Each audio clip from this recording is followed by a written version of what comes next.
عالم دین ہیں جس کو اللہ رب العالمین نے علم بھی دیا تھا اور پیسہ بھی دیا تھا, دولت بھی دیا تھا. وہ بغداد سے ہر سال اپنے پیسے سے وہاں کے علماء, وہاں کے عوام کو حج کراتے تھے.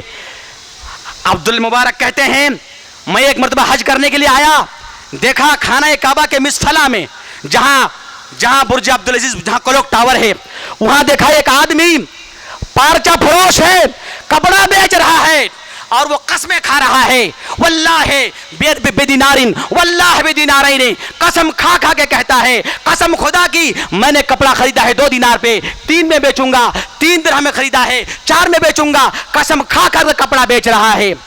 احمد بن حنبل نے کہا جو انسان قسمیں کھا کھا کے اپنی تجارت کو بڑھاتا ہے وہ جھوٹا ہوتا ہے, اس نے اس سے کوئی کپڑا نہیں لیا. پھر اور ایک سال آیا, کئی سال گزر گیا, ایک سال آیا تو دیکھا کہ وہی آدمی وہیں پہ کپڑا بیچ رہا ہے, وہیں پہ کپڑا بیچ رہا ہے, مگر اس بار وہ قسم نہیں کھا رہا ہے, قسم نہیں کھا رہا ہے. جب لوگوں کی بھیڑ ختم ہوئی, عبداللہ بن مبارک رضی اللہ رحمہ اللہ ان کے پاس آئے اور کہنے لگے کیا تم وہی آدمی نہیں ہو جو سال ہاں سال اسی جگہ تم کپڑا بیچتے ہو؟ کہا ہاں میں وہی آدمی ہوں. کہا کہ ذرا ایک بات بتاؤ کہ میں اس سے پہلے کئی بار حج کرنے کے لیے آیا اور تم کو میں نے ہر بار دیکھا کہ تم قسمیں کھا کھا کر کے کپڑے بیچ رہے ہو, مگر اس بار تم کو کچھ الٹا پایا, مختلف پایا, وہ یہ کہ تم اس بار قسمیں کھا نہیں رہے ہو. وجہ کیا ہے میرے بھائیو؟ سنو وجہ کیا ہے.